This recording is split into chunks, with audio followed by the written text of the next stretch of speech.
Hello，大家好啊，歡迎嚟到我嘅頻道啊。今日同大家講單咧消委會嘅最新個案啊，咁就有中菜館咧就買198蚊嘅粵式燒味拼盤。咁個餐牌圖片上邊咧有乳豬啦、燒鵝啦、分蹄啦上菜咧竟然變咗牛展啊、鴨胸肉同埋青瓜啊，得切雞同埋海蜇咧同圖片咧相符啊。咁個顧客咧咪即刻咧問一問個職員啦，咁職員咧竟然話咧圖片僅供參考啊。咁呢個頻道咧專門為大家搜羅香港最熱辣辣嘅花生時事同埋社會奇聞，由網絡熱話到街坊趣聞。如果你都中意聽呢一類嘅花生話題，記得要訂閱我嘅 channel， 並且開啟呢一個嘅鐘仔，咁就保證你唔會錯過任何一個精彩片段啦。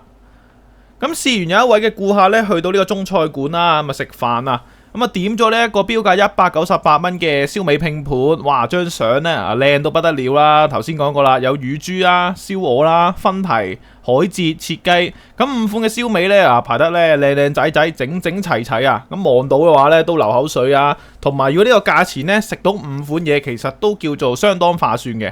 咁點知啦上菜嗰一刻顧客咧當場即刻呆咗啊！咁成個拼盤咧得切雞同海蜇咧係啱嘅啫。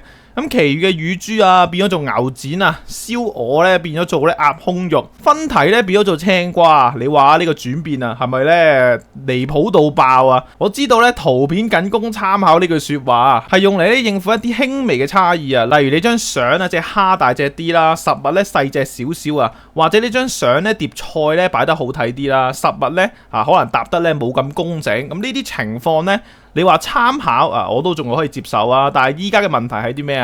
就係咧乳豬同牛展係兩樣完全唔同嘅嘢嚟噶嘛。一隻咧係烤到咧皮脆肉嫩嘅乳豬，另一隻係滷水牛展嚟嘅。喂，無論係價錢、口感定係咧喺燒味拼盤入面嘅地位完全咧都冇辦法相比啊。燒鵝同埋鴨胸咧更加唔使講啦，燒鵝係燒味嘅貴價代表啦，鴨胸平價貨嚟嘅啫。咁樣偷龍轉鳳仲好意思話咧僅供參考啊？唔知各位街坊點睇呢一樣嘢啦？如果你見到有張相咧上面係乳豬嚟嘅，你上菜嘅可以係乳豬，就算嗰嚿咧乳豬細嚿咗燒燶咗啦，甚至咧擺盤嘅時候切得樣衰咗啦，因為都有時廚師可能咧都失水準嘅，咁都可以話啦都係乳豬嚟嘅啫，只係咧可能咧質素唔太相同都係同樣嘅食物嚟嘅。呢個咧都叫做咧勉強收貨啦因為咧起碼咧你俾嘅係同一款嘅食物但係依家咧連個款都冇埋乳豬變牛展你諗下，燒鵝變鴨胸分蹄變青瓜，喂呢啲咧唔係叫做質素嘅差異而根本咧就係咧食材嘅偷換你當我哋咧啲客咧係咪傻，定係當嗰個客係傻定係覺得自己咧好聰明咧，可以咧諗住瞞天過海就咁咧寫住呢個僅供參考咧，以為咧可以呃到我哋消費者嘛？結果咧都係一樣咧，有人咧去到報呢一個消委會啦。仲有你話咧圖片咧僅供參考，咁點解價錢咧唔可以僅供參考咧？你張相標198，我可唔可以淨係俾98然之後話咧價錢僅供參考？唔得噶嘛，係咪？因為價錢就寫到明碼實價嘅，食物都應該係實嘅。收得人咧198就要俾翻咧相應嘅東西俾人噶啦。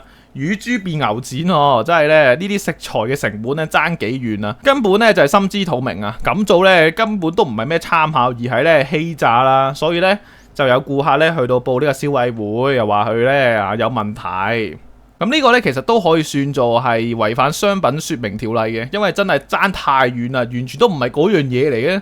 根本就係另一個拼盤嚟嘅，你可以話係。咁呢單新聞呢，其實呢只係呢冰山一角啦，因為呢消委會都話啦，每年呢都接獲呢啲超過1500宗嘅一啲食肆嘅投訴啦，係所有嘅投訴類別嘅第一位即係話可能平均呢都每日呢有4宗啦，可能呢其實周圍呢都有呢啲嘅事件發生啦。咁可能嗰個海報貼出嚟話好靚仔嘅，可能幾百蚊你就食到可能成1000蚊嘅食品係啦，咩拼盤咩拼盤啦，但係呢，當你嗌嘅時候咧，突然之間過到嚟，喂個樣又唔同，跟住入面嗰啲菜又唔同，咁真係大鑊啦！咁真係。其實咧，今次呢件事咧都叫做咧俾一個食肆一個嘅教訓啦，係啦，佢哋咧就唔好再用圖片僅供參考咧嚟到卸膊啦，推卸責任你買啲咩嘢咁咪俾咩人咯，係咪先？天公地義噶嘛。如果你買嘅嘢同張相咧根本唔同嘅，一係咧就改咗張相佢，一係咧就轉咗個菜名轉咗個菜式佢，而唔係咧等人投訴先話我哋咧係圖片僅供參考嘅啫。你話